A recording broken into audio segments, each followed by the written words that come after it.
ሰላም የኢትዮ ሞኒተር ተከታታዮች የህዳር 23 ቀን 2018 ዓ.ም ዕለታዊ ዜናዎች እንደሚከተለው ተዘጋጅተዋል። ወደ ዝርዝሩ ከማለፋችን በፊት የዜናው አበይት ነጥቦች እናሰማችኋለን።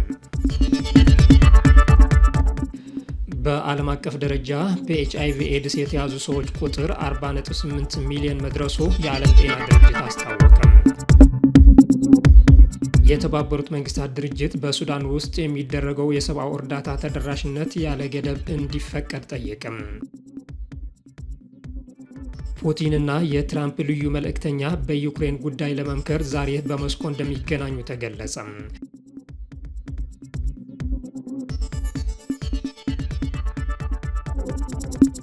የእነዚህና ሌሎች መረጃዎች እናሰማችኋለን። አብራችሁን ቆዩም።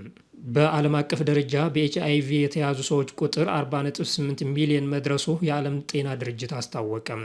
የዓለም ጤና ድርጅት ለዘርፉ የገንዘብ ድጋፍ በቀነሰበት ወቅት ይፋ ያደረገው ሪፖርት እንደሚያመለክተው ከተጠቀሰው ቁጥር 64 በመቶ በአፍሪካ እንደሆነ አስታውቋል።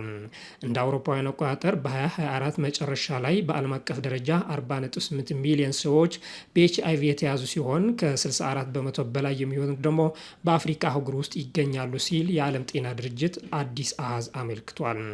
ድርጅቱ የገንዘብ ቅነሳ አገልግሎቶችን እያስተጓጎለና ኤድስን እንደ የህዝብ ጤና ስጋት ለማቆም የሚደረገውን ጥረት ስጋት መሆኑን አስጠንቅቋል። መረጃው የወጣው ታህሳስ 1 ቀን 2025 በተከበረው የዓለም የኤድስ ቀን ላይ ነው። የዓለም ጤና ድርጅት ሪፖርት እንደሚያሳየው የአፍሪካ አህጉር 26.3 ሚሊዮን ሰዎች በኤችአይቪ የተያዙ ሲሆኑ ከእነዚህም ውስጥ በ2024 ዓመት 650 ሺህ አዳዲስ ሰዎች በቫይረሱ ሲያዙ 380 ሺህ በበሽታው እንደሞቱ አመልክቷል። በተጠቀሰው ተመሳሳይ ዓመት በዓለም አቀፍ ደረጃ 1.3 ሚሊዮን ሰዎች በኤችአይቪ የተያዙ ሲሆን 630 ሺህ ደግሞ በኤችአይቪ ምክንያት ሞተዋል። ሆኖም ድርጅቱ ከ2010 ጀምሮ አዳዲስ ኢንፌክሽኖች በ40 በመቶ ቀንሷል፣ ሞት ደግሞ በ54 በመቶ ቀንሷል ሲል አስታውቋል። እንደ አውሮፓውያን አቆጣጠር በ2024 በአፍሪካ ውስጥ 90 በመቶ የሚሆኑት ከኤችአይቪ ቫይረስ ጋር የሚኖሩ ሰዎች ሁኔታቸው ያውቁ ነበር፣ 83 በመቶ የሚሆኑት ደግሞ ጸረ ኤችአይቪ ሕክምና ይወስዱ ነበር ብሏል። የዓለም ጤና ድርጅት እንዳስታወቀው ከ2010 ጀምሮ በአውሮፓ ውስጥ ከኤችአይቪ ጋር በተያያዘ የሞቱ ሰዎች በ37 በመቶ ጨምሯል ሲል ዘግቧል። የሶማሊያ የመከላከያ ሚኒስትር ግብጽ በሶማሊያ የጦር ሰራዊት ለማሰማራት በምታደርገው ዝግጅት ለመወያየት ካይሮ መግባታቸው ተሰማ። የሶማሊያ የመከላከያ ሚኒስትር አህመድ ማክሊን ፊቂ ከሀገሪቱ የጦር አዛዥ ጋር በመሆን ትላንት ወደ ግብጽ መጓዛቸው የተገለጸ ሲሆን በስትራቴጂካዊ ግንኙነትና የቀጠናው ደህንነት ትብብር ለማጠናከር ያለመ ከግብጽ የጦር አመራሮች ውይይት ማድረጋቸው የመንግስት ምንጮች ገልጸዋል። ጉብኝቱ የተደረገው ግብጽ በቂ ገንዘብ ያልተገኘለትን የአፍሪካ ህብረት ተልዕኮ አውሶም ለመደገፍ ወታደሮቿን ወደ ሶማሊያ ለማሰማራት በዝግጅት ላይ ባለችበት ወቅት ነው። በአፍሪካ ቀንድ የግብጽ ወታደራዊ ተሳትፎ በኢትዮጵያ ላይ ቀጠናው ተጽዕኖ ለመፍጠር የምታደርገው ሰፊ ስትራቴጂ አካል ሊሆን እንደሚችል ይገምታል። የሶማሊያ የመከላከያ ባለስልጣናት የጉዟቸው ትኩረት ወታደራዊ ትብብርን ማጠናከር እንደሆነ እየተገለጸ ነው። የተባበሩት መንግስታት ድርጅት በሱዳን ውስጥ የሚደረገው የሰብአዊ እርዳታ ተደራሽነት ያለ ገደብ እንዲፈቀድ ጠየቀ። የተባበሩት መንግስታት ድርጅት በሱዳን የሚገኙ ሁሉም ወገኖች ለሰላማዊ ሰዎችና ለእርዳታ ሰራተኞች ደህንነቱ የተጠበቀና ያልተገደበ የሰብአዊ እርዳታ ተደራሽነት እንዲያረጋግጡ አስቸኳይ ጥሪውን አቅርበዋል። የተባበሩት መንግስታት ድርጅት ጥሪውን ያቀረበው የሱዳን ፈጥኖ ደራሽ ኃይል የሚፈጽሟቸው ጥቃቶች ከፍተኛ የሰዎች መፈናቀልን በቀጠሉበት በአሁኑ ወቅት ነው።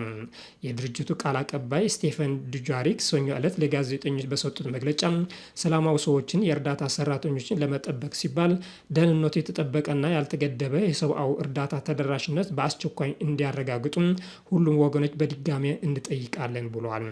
እንደ እርሳቸው ገለጻ የተባበሩት መንግስታት ድርጅት የሰብአዊ እርዳታ ቡድኖች በቅርቡ መጠለያ፣ አስፈላጊ ቁሳቁሶች፣ የጤና አገልግሎትና የንጽህና አጠባበቅ ድጋፍ በአስቸኳይ የሚያስፈልጋቸው ተፈናቃዮች ቤተሰቦች አግኝተዋል ብሏል።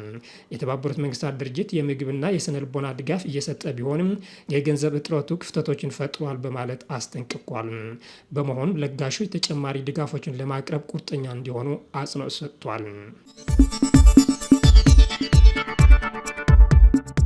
ፑቲን እና የትራምፕ ልዩ መልእክተኛ በዩክሬን ጉዳይ ለመምከር ዛሬ በሞስኮ እንደሚገናኙ ተገለጸ።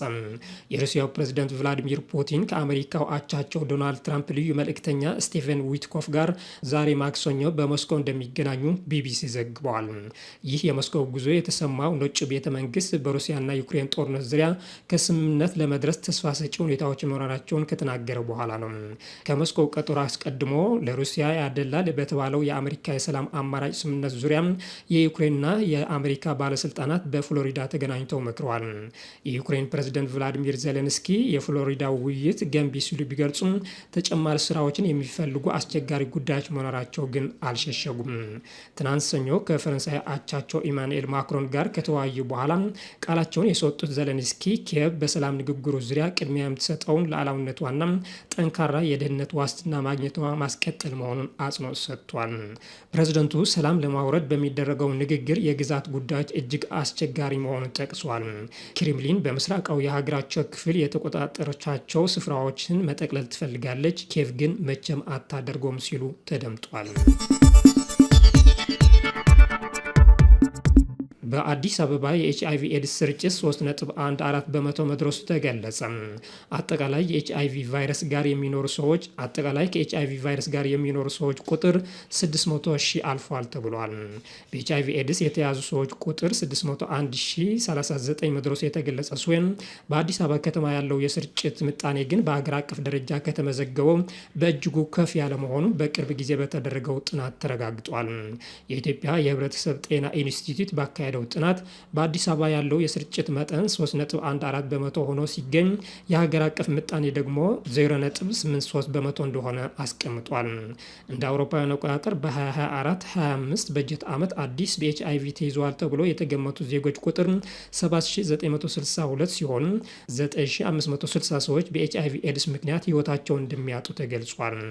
በሀገር አቀፍ ደረጃ ከኤችአይቪ ኤድስ ጋር እንደሚኖሩ ከሚገመቱ ሰዎች መካከል 94 በመቶ የሚሆኑ ተመርምረው ራሳቸውን አውቀው መድኃኒት እንደሚጀምሩ በጥናቱ ተረጋግጧል። የቫይረሱ ስርጭት ከ0 እስከ 14 ዓመት ዕድሜ ያላቸው ህጻናት 16 በመቶ፣ ከ15 እስከ 24 ዓመት ዕድሜ ያላቸው ወጣቶች 34 በመቶ እንዲሁም 25 ዓመት እና ከዛ በላይ የሆኑ አዋቂዎች ደግሞ 51 በመቶ የሚሆነውን ቁጥር ይሸፍናሉ። በተለይ በአፍላ ወጣት ሴቶች የኤችአይቪ ስርጭት 1.7 በመቶ እንደሆነ በጥናቱ የተረጋገጠ ሲሆን በክልል ደረጃ ሲታይ ደግሞ ከፍተኛ የኤችአይቪ ተጠቂዎች ቁጥር በቀደም ተከተል በአንደኛ ደረጃ በኦሮሚያ ክልል ሲመዘገብ ሁለተኛ ደግሞ በአማራ ክልል እንደሆነ ተገልጿል። ይህ መረጃ ይፋ የሆነው በዓለም አቀፍ ደረጃ ለ38ኛ ጊዜ በኢትዮጵያ ደግሞ ለ37ኛ ጊዜ ተግዳሮቶችን በማቋቋም የኤችአይቪ ኤድስ ምላሽን በዘላቂነት እናረጋግጥ በሚል መሪ ቃል ህዳር 22 ቀን 2018 ዓ.ም የኤችአይቪ ኤድስ ቀን በተከበረበት ወቅት ነው።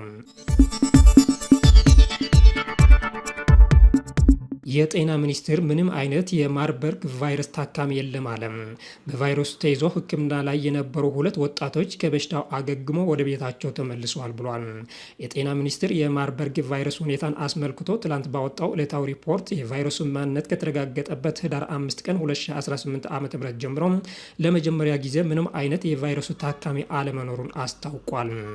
በዕለቱ ከተደረጉ 179 የላቦራቶሪ ምርመራዎች ቫይረሱ የተገኘበት ሰው አለመኖሩ የተረጋገጠ ሲሆን ቫይረሱ የተከሰተበት የደቡብ ኢትዮጵያ ክልል ጤና ቢሮ ደግሞ በቫይረሱ ተይዘው የህክምና ክትትል ሲደረግላቸው የቆዩ 2 ወጣቶች አገግሞ ከህክምና ማዕከል መውጣታቸው አስታውቋል።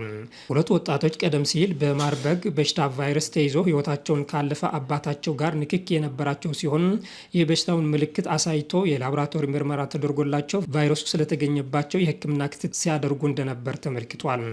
በዚህም ከቫይረሱ ያገገሙ ሰዎች ቁጥር በአጠቃላይ 4 የደረሰ ሲሆን እስካሁን በ667 ሰዎች ላይ በተደረገ የላቦራቶሪ ምርመራ ቫይረሱ የተገኘባቸው 12 ሰዎች መሆናቸውና በቫይረሱ ህይወታቸው ያለፈው ደግሞ 8 ሰዎች መሆናቸው ይታወሳል።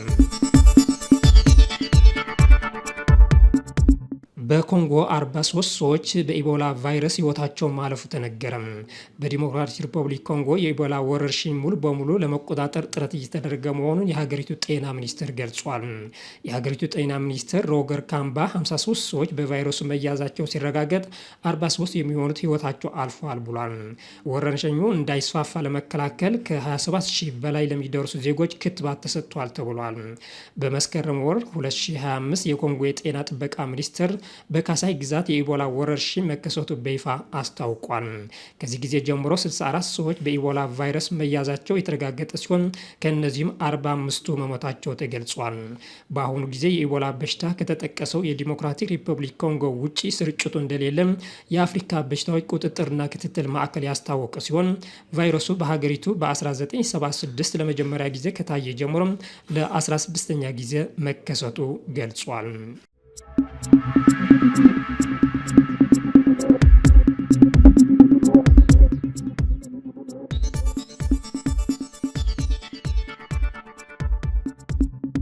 የተከበራችሁ ተከታታዮች ለዛሬ ያዝናቸው ዜናዎች እነዚህ መስሉ ነበር። ስለተከታተላችሁ እናመሰግናለን።